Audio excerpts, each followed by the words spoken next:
dimiliki budaya positif yang dipresentasikan oleh Maria Patricia SPD dan Marina SPD. Semoga kegiatan ini bisa menular kepada kawan-kawan lain untuk menjadi guru penggerak di sekolah kita. Amin. Dan harapan Bapak tetaplah berkreasi lebih baik dari yang sebelumnya. Terutama edukasi dan kebiasaan yang didapat dari guru penggerak ini kepada kawan-kawan, memberikan kita untuk lebih baik menjadi guru, memberikan contoh kepada kawan-kawan. Demikian sambutan dari kami. Terima kasih. Assalamualaikum warahmatullahi wabarakatuh. Terima kasih kepada Bapak Kepala Sekolah SDN 2 Sungai 2 yang sudah memberi sambutan dan memberikan kesempatan kepada saya untuk bisa berbagi ilmu dalam kegiatan diseminasi budaya positif. Untuk kegiatan hari ini, saya buka dengan Assalamualaikum warahmatullahi wabarakatuh. Waalaikumsalam warahmatullahi wabarakatuh. Yang saya hormati Bapak Kepala Sekolah SDN 2 Sungai 2, yang saya hormati Bapak Ibu Guru beserta staf. Terima kasih atas ketersediaannya dan waktu dalam kegiatan berbagi ilmu ini. Dalam kegiatan budaya diseminasi budaya positif, kegiatan penggerak angkatan 10. Sebelum itu, kita sedikit breaking dulu Bapak Ibu ya, sedikit hiburan. Bapak Ibu silahkan berdiri dulu. Biar kita segar dulu, biar refresh ya. Ya. Saya contohkan, nanti bisa diikuti. Buka mulut tertawa 3 kali, ha. Mulut tertawa 2 kali, ha. Punya mulut tertawa 1 kali, ha. Punya mulut tertawa tanpa bahasa. Oke deh. Ya. Ya. Di sini saya akan memaparkan tentang konsep utama budaya positif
merdeka, bukan dikekang. Benar nggak? Ya. Di rumah, apapun yang dilakukan anak, kita ikuti, namun kita tetap menerapkan disiplin. Jangan anak itu takut kepada kita. Kalau dia takut kepada kita, di sekolah dia, di rumah mungkin dia akan mengikuti, menurut sama kita. Tapi kita nggak tahu di sekolah. Pasti dia di luar sekolah atau di luar rumah pasti akan mencoba melakukan hal yang belum pernah dilakukan karena di rumah belum. Kalau di sekolah dia bebas, dia pulang. Jadi anak dimanapun dia berada harus kita merdekakan dengan cara dan kita tetap harus menuntut. Dengan anak merdeka, insya Allah disiplin pun akan mengalir. Iya. Sekarang Bapak Ibu, apa arti disiplin bagi Tian-Tian? Ada yang bisa menjawab? Kalau bagi saya disiplin itu anak bisa mentaati peraturan. Anak bertanggung jawab. Ya, anak bertanggung jawab. Yang apa lagi? Waktu tepat waktu. Oke. Nah, di sini disiplin positif berasal dari kata disiplina, yang artinya belajar. Disiplin mengacu pada diri yang memiliki tanggung jawab terhadap apa yang dilakukan berdasar nilai-nilai yang diyakini. Disiplin positif merupakan salah satu cara penerapan disiplin yang bertujuan untuk menumbuhkan kesadaran serta memperdayakan peserta didik tanpa imbalan atau penghargaan atau reward, ancaman atau hukuman. Jadi disiplin itu tanamkan agar memang dari dirinya, bukan dari penghargaan atau takut karena diancam ataupun hukuman. Sebagai pendidik, tujuan kita adalah menciptakan peserta didik yang memiliki disiplin sehingga mereka berperilaku mengacu kepada nilai-nilai kebajikan universal dan memiliki motivasi intrinsik dalam perubahan perilaku ke arah yang lebih baik. Jadi motivasi intrinsik itu adalah perilaku yang memang dari diri mereka sendiri. Dari sekolah kita sudah melakukan contoh disiplin positif yang sudah terlaksana. Seperti apa? Ada Bapak Ibu yang tahu? Disiplin positif yang sudah kita terapkan di sekolah kita apa saja? Kegiatan lima takwa. Iya, benar. Kegiatan lima takwa. Terus melaksanakan sholat duha. Iya, melaksanakan sholat duha. Senam bersama. Senam bersama. Terus gotong royong. Iya, ya, gotong royong. Rutin mengadakan sedekah, ya kan? Itu semua adalah contoh disiplin positif. Semoga kedepannya sekolah kita makin bagus, lebih baik lagi dalam melaksanakan disiplin positif. Nah, terus dalam disiplin positif juga kita akan menerapkan peraturan di dalam kelas dengan membuat keyakinan kelas. Bapak Ibu sudah tahu apa itu keyakinan kelas? Belum. Keyakinan kelas itu sama dengan peraturan kelas. Cuma bahasanya lebih dipermudah, diperhalus. Jadi kita nggak ada lagi peraturan kelas. Kayaknya peraturan kelas itu bahasanya lebih mengikat ya, lebih gimana. Jadi kita sekarang itu menggunakan keyakinan kelas. Jadi seperti di kelas saya, sebelum masuk, sebelum belajar, kita bikin keyakinan kelas dulu. Apa yang dimau anak? Jadi contoh bantu keyakinan kelas seperti hadir tepat waktu, berdoa sebelum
Jika anak sudah mempunyai semua ini, insya Allah dia akan bisa bertahan hidup.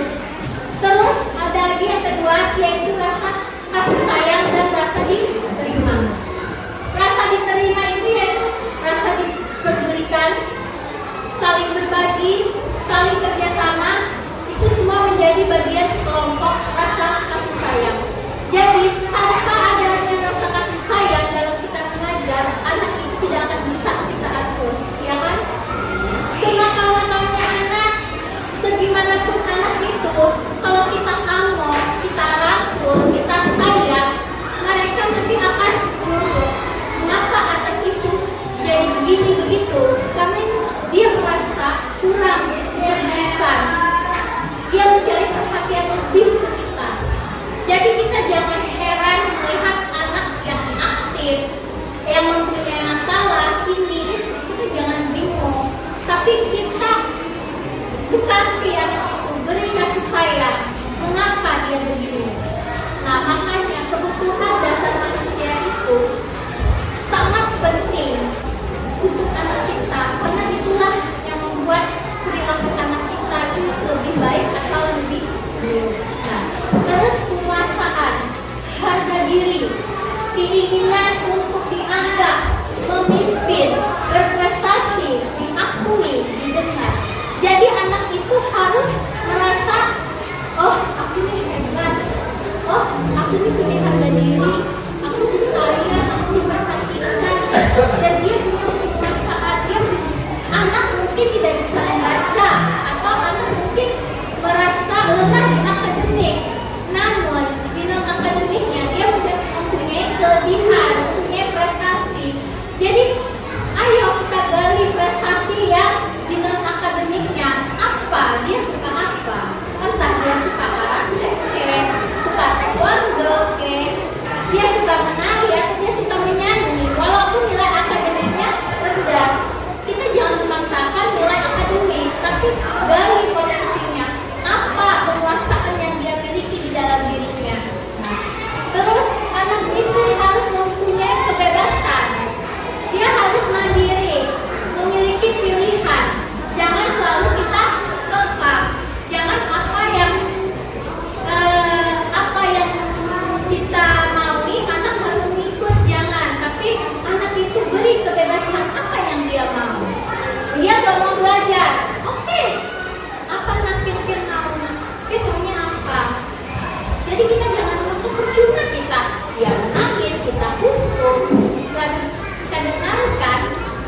ini saya murid Ibu Maria dari SDN Sungai 2 kelas 4A. Perasaan saya adalah sangat senang karena membuat saya tertib peraturan.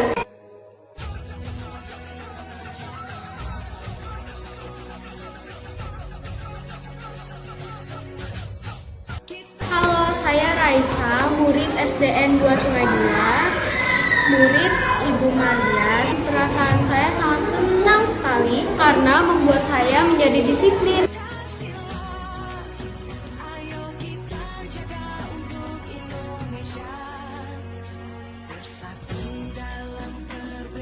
Assalamualaikum warahmatullahi wabarakatuh. Nama saya Adi dari SDN Sungai 2 kelas 4A. Saya senang sekali karena saya membuat taat peraturan. Saya sangat penting sekali.